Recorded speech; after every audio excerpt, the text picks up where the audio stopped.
Dando continuidade à técnica de colocação, nesta aula vamos ver a utilização de uma outra aproximação. Nesse caso, ao invés de utilizarmos um polinômio convencional, do tipo a mais bx mais cx ao quadrado, ou a mais bx mais cx mais dx ao cubo, vamos utilizar um outro tipo de polinômio, que é o polinômio de Lagrange. Então, em aulas anteriores, nós vimos uma introdução, bases e ortogonalidade, a definição de resíduos, a técnica de mínimos quadrados, a técnica dos momentos, a técnica de Galerkin e a técnica de colocação, utilizando, como eu disse, um polinômio convencional do tipo a mais bx mais cx ao quadrado, que foi um polinômio de segunda ordem, e utilizamos também um polinômio de terceira ordem do tipo a mais bx mais cx ao quadrado mais dx ao cubo. E nessa aula vamos ver a aplicação da técnica de colocação utilizando a aproximação polinomial de Lagrange. Só revisando o que vimos na aula anterior, foi o seguinte: a ideia básica é resolver uma equação diferencial, que é essa equação aqui. Essa equação representa a distribuição de temperatura ao longo de um cilindro. Então vamos utilizar uma aproximação, que pode ser uma função polinomial, como eu disse, ou então uma função trigonométrica. A partir da substituição da minha aproximação na equação diferencial ser resolvida, eu obtenho um resíduo, e a ideia básica da técnica de colocação é fazer com que o resíduo se anule nos pontos escolhidos, que são os pontos internos compreendidos entre meu limite de integração, que nesse caso aqui, no caso desse problema, meu limite de integração varia de 0 a 1. Aqui eu tenho a solução analítica do problema, ou solução exata, que eu vou utilizar para verificar a eficiência do método.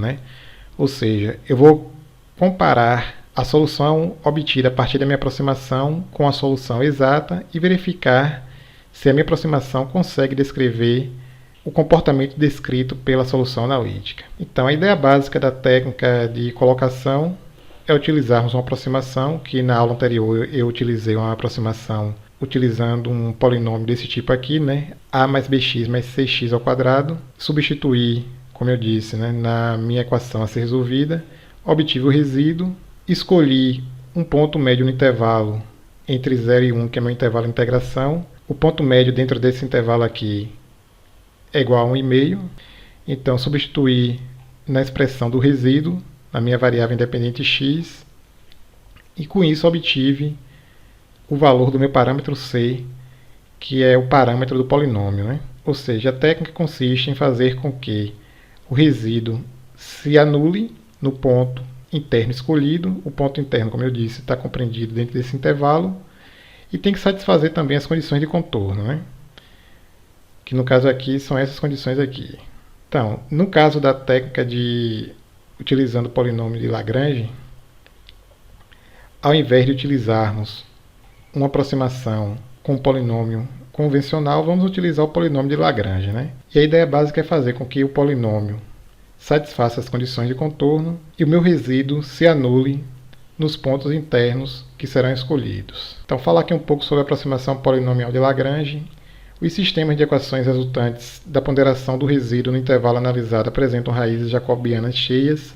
Assim, a solução numérica dos sistemas de equações, neste caso, são mais trabalhosas e demoradas que no caso das técnicas de diferenças finitas e volumes finitos, quando utilizados os mesmos níveis de discretização.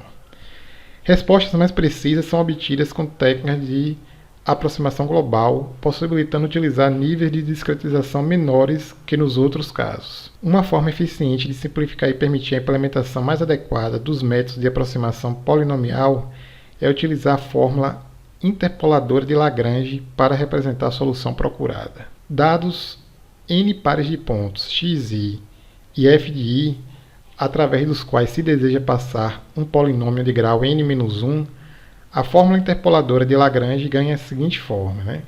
Então, a fórmula interpoladora de Lagrange é essa fórmula aqui, dada por esse somatório, onde Li de x aqui é o produtório de j igual a 1 e j diferente de i a n, que é dado pela diferença entre os pontos da minha variável independente x. Li de x aqui são chamados polinômios interpoladores de Lagrange. Os polinômios interpoladores de Lagrange satisfazem a seguinte propriedade: Li de xj vai ser igual a 1 se x for igual a j, e vai ser igual a zero se x for diferente de j. Esta propriedade torna a fórmula interpoladora de Lagrange apropriada para o uso conjunto com a técnica de ponderação de resíduos por colocação. Para uma malha com n pontos internos e os dois contornos 0 e o 1, neste caso, para o problema estudado até aqui, é possível propor a seguinte aproximação polinomial. A minha aproximação polinomial seria uma aproximação desse tipo aqui, baseada no somatório de Li de x e φ de i. Lembrando aqui que φ, através da minha equação diferencial, φ representa a temperatura adimensional e x a posição adimensional, né? Como eu disse, essa equação descreve a distribuição de temperatura ao longo de um cilindro. Peclet e Nusselt aqui são os números adimensionais muito utilizados na transferência de calor, e eu quero descobrir o valor de φ, né, da temperatura adimensional em cada posição ao longo do cilindro, né? Então, propondo uma aproximação polinomial desse tipo aqui, né, baseada nos interpoladores de Lagrange, né, nós podemos resolver esse problema utilizando esse tipo de aproximação. Então, obrigando que o resíduo seja anulado nos pontos internos, lembrando que os pontos extremos serão usados para satisfazer as condições de contorno, né? Por exemplo, as minhas condições de contorno são essas aqui, né? Ou seja, quando x for igual a zero, φ vai ser igual a zero. Quando x for igual a 1, φ vai ser igual a 1. Então, a minha aproximação ela tem que satisfazer as condições de contorno, ou seja, quando eu substituir aqui os pontos extremos, né? No caso 0, nessa aproximação aqui, então essa expressão aqui tem que ser igual a zero, e quando eu substituir 1, né, aqui nessa expressão, que é a aproximação polinomial de Lagrange, φ tem que ser igual a 1. E, adicionalmente, os meus pontos internos, que estarão compreendidos entre 0 e 1, quando eu pegar esses pontos internos e substituir aqui no meu resíduo, o meu resíduo tem que ser igual a zero. Lembrando que a expressão do resíduo, né, ela é obtida a partir do momento em que eu pego a minha aproximação, substituo aqui na minha equação diferencial a ser resolvida, aí com isso eu obtenho a expressão do resíduo, que nesse caso é toda essa expressão aqui. Ó. Então aqui observem que eu tenho as derivadas, né, a derivada primeira e a derivada segunda dos interpoladores de Lagrange. Então as derivadas primeiras e segundas dos polinômios interpoladores de Lagrange podem ser calculadas a partir da equação 34, né, que nós vimos anteriormente, que é essa equação aqui, né? Então se eu calculo a derivada primeira e a derivada segunda dessa expressão, eu obtenho essas duas expressões aqui, ó, envolvendo o somatório e produtório dos pontos da minha variável independente x, né? Então, eu chamei aqui a derivada primeira do interpolador de Lagrange com relação à variável independente x de AJI, e a derivada segunda do interpolador de Lagrange com relação à variável independente x foi chamada de BJI. Então, a equação 37, né, que é essa equação aqui envolvendo o resíduo, ela pode ser reescrita dessa forma aqui, onde no lugar das derivadas, eu estou utilizando a nomenclatura, né, adotada aqui nas equações 38 e 39, no caso aqui AJI e BJI. Então, usando essa nomenclatura, nós obtemos o resíduo dessa forma aqui. O meu resíduo vai ser igual a Peclet vezes o somatório de i igual a zero até n mais 1 de AJI φ de i mais somatório de i igual a zero a n mais 1 de BJI vezes φ de i menos 2 Nusselt vezes φ de j tem que ser igual a zero, né, nos pontos internos que eu irei escolher. Então, lembrando que as condições de contorno precisam ser satisfeitas. Então, significa que a minha aproximação, que eu estou utilizando aqui, né, devem satisfazer as minhas condições de contorno, né? Então, nesse caso, quando eu substituir x igual a zero, né, que é a minha condição de contorno inferior, né, do meu limite inferior, φ tem que ser igual a zero, e no ponto x igual a 1, minha condição de contorno superior, né, digamos assim. Então, toda expressão da minha aproximação tem que ser igual a 1. Significa que φ em n mais 1 tem que ser igual a 1. Então, isso significa que no limite de integração inferior, né, da minha condição de contorno, φ de zero, ou seja, no ponto x igual a zero, tem que ser igual a zero. E no meu limite de integração superior, ou seja, em n mais 1, φ tem que ser igual a 1. Então, o problema pode ser finalmente escrito na forma de um sistema de equações algébricas lineares que pode ser resolvido numericamente. Então, como exemplo, vamos considerar aqui dois pontos internos. Então, nesse caso, n vai ser igual a 2. A aproximação tem grau n mais 1, né, que 2 mais 1 é igual a 3, já que a malha contém n mais 2 pontos de interpolação. Lembrando, então, que são dois pontos internos e dois pontos externos, que são as duas condições de contorno. Então, sendo assim, além de x0 igual a 0 e x3 igual a 1, né, lembrando que 0 e 1, nesse caso aqui, são os pontos dos contornos, né, vamos escolher os seguintes pontos internos. Então, x1 igual a 0,5, que é a metade, né, é o ponto médio desse intervalo, e x2 igual a 0,65. Nesse caso aqui, eu vou ter duas expressões para o resíduo, né, já que n é igual a 2, ou seja, já que eu estou considerando aqui dois pontos internos, então eu terei duas expressões para meu resíduo, né? E eu tenho que fazer com que o meu resíduo seja nulo nesses dois pontos internos que eu escolhi. Neste caso, temos o seguinte sistema, né? Então, lembrando que x0 é o meu ponto no contorno inferior, x1 é o meu ponto interno, x2 é o meu outro ponto interno que eu escolhi, né? Já que n é igual a 2 e n representa aqui a quantidade de pontos internos, né? E x3 é igual a 1, que é a minha condição de contorno superior. Então, nesse caso aqui, eu substituindo aqui os meus pontos internos x1 e x2, né, na expressão do resíduo, eu tenho que fazer com que esse resíduo se anule nesses dois pontos internos. Então, assim eu obtenho uma expressão desse tipo aqui. Ó. Peclet e Nusselt são dados no problema, né?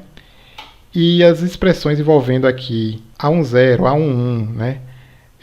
B11, B10, B12, ou seja, os valores de AJI e BJI, eu posso calcular eles através das expressões envolvendo as derivadas dos interpoladores de Lagrange, como nós vimos, né?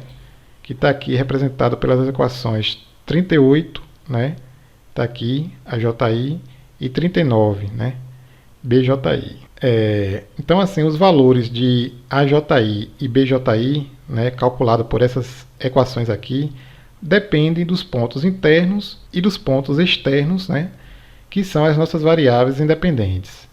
Então, observando aqui a expressão envolvendo as derivadas dos interpoladores de Lagrange, observe que eles, né, só dependem das variáveis independentes, que no caso aqui é a variável x. Neste exemplo, os valores de AJI e BJI serão obtidos a partir dos valores de J0, que é igual a 1, que é a minha condição de contorno inferior, J1, que é um ponto interno que eu escolhi, que foi igual a 0,5, J2, que é o outro ponto interno que eu escolhi, que é igual a 0,65, e J3, que é a minha condição de contorno superior, que é igual a 1.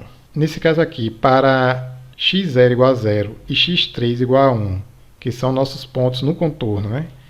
E x1 igual a 0,5 e x2, que é igual a 0,65, que são os nossos pontos internos, temos os seguintes valores de AJI e BJI. Então, calculando as derivadas primeira e segunda dos interpoladores de Lagrange, nós obtemos esses valores aqui para AJI e BJI. Então, eu vou mostrar um outro vídeo onde eu apresento o cálculo de AJI e BJI no Excel. Como eu utilizei o Excel, usei apenas dois pontos internos, né? Apenas para ilustrar, mas em programas mais apropriados como Fortran, MATLAB, Python, C, C++, né?